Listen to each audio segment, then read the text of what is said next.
Madam जैसे कि सबसे पहले जब आपने देखा कि एडमिट कार्ड आए, बरसात का मौसम था, खराली आपदा आई, हम उसके बाद उत्तरकाशी में चमोली में आपदा आई, तो देखो तब भी हम तैयार हैं। हम 2-3 सालों से विगत तैयारी कर रहे हैं। हम ये नहीं कह सकते कि हमारा ही सिलेक्शन होगा, पढ़ने वाले बहुत हैं। मैं सरकार से ये कहना चाहता हूँ, देखो मुर्दाबाद आदमी करते थे, जब आदमी हाथ पैर छोड़ देता है। हमने सरकार को चुना है, यंग हमारे यंग क्या है, सीएम साहब, हम उनसे काफी आस्था है कि वो हमारे बातों को सुनेंगे, तभी तो हमको भाजपा का समर्थन किया है। हम ये नहीं कह रहे कि हाकिम सिंह की गलती तो सरकार उसके लिए है। आप ऐसे अपराधियों को दंडित करो ना। जब आपको पता चल गया कि हाकिम सिंह पकड़ा गया, तो ऐसे अपराधी दोबारा क्यों बाहर घूम रहे हैं। और दूसरी बात रही मुद्दे की, मैं पेपर देने गया, बच्चा 1,54,000 विद्यार्थी ने पेपर दिया है, उसमें से लगभग 80% जो क्या कहते हैं आयोग ने डाला था कि प्रत्येक बच्चा क्या कहते हैं पेपर देने आ रहा है। चलो अच्छी बात है, आज के डेट में हर किसी को सरकारी नौकरी चाहिए, क्योंकि हम मध्यम परिवार के आते हैं। हमारी क्या है कि एक आस्था है कि यार हमने क्या करना है, पढ़ाई करनी है। और ये देव की भूमि है, उत्तराखंड राज्य इसलिए आज बना ताकि यहाँ के भी छात्रों को उनके अधिकार मिलेंगे।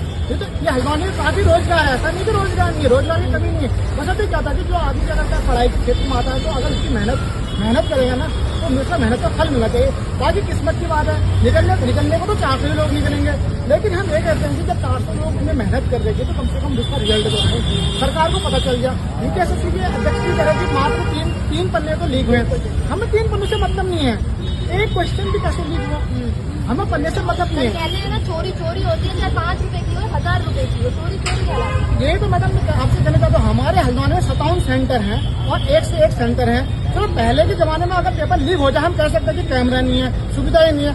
आज की डेट में आप लगाओ, दुकान से आपने क्या नहीं चुरा सकता, वो उस पेपर से लगाओ। और आपका सबसे पहले जब मेरा भी कल सेंटर था, पुलिस चेक कर रही थी, उसके बाद क्या कहते हैं हमने घड़ी उतारी, बेल्ट उतारी, जूता बैग उतरवाया, उसके बाद अंगूठी उतरवाया, अंगूठी में सब उतरवाया। तो मैं यही कह रहा हूँ, वो आखिर फोन कैसे आता है? एग्जामिनर की ड्यूटी है, एग्जामिनर को भी फोन चलाने का अधिकार नहीं है।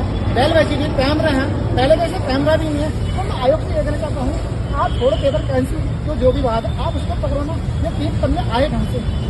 हो सकता है सोशल मीडिया में आज की डेट में भ्रामक चीज भी हम मान सकते हैं, क्योंकि पुष्टि नहीं कर रहे, लेकिन अब तो पुष्टि हो गई ना।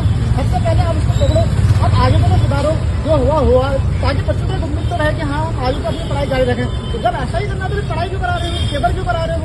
अपने आदमी को आप तो बोल दो कि आज के उत्तराखंड में कोई भी। अब आर्मी अभी भी योजना बन गई है 4 सालों के, अब तो बच्चा नहीं जा रहा है ना। बच्चे को जहाँ बच्चे एचएम तो कर रहे हैं, दुनिया का अब 4 साल के लिए मैं क्या करूँगा। सरकार कभी जो हम 4 साल के लिए अग्निवीर में गए हैं, हो सकता है कभी सरकार परमानेंट करेगी, क्योंकि गवर्नमेंट हमेशा बदलती रहती है। बस हम तो ये कहना चाहते हैं कि अगर हमारे सीएम यंग है, तो उन्होंने यंग जनता की सुननी चाहिए, क्योंकि पेपर कौन देता है, यंग आ रहा है और उसको उम्मीद है।